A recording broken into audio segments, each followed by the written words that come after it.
بسم الله الرحمن الرحيم. الرحمن علم القرآن خلق الإنسان علمه البيان.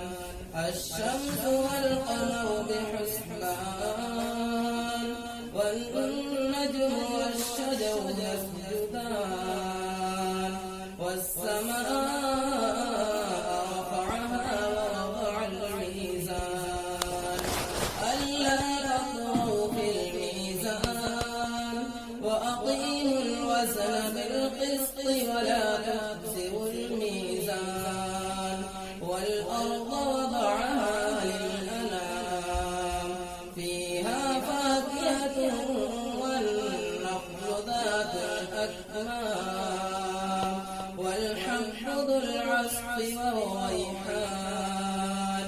فبأي آلاء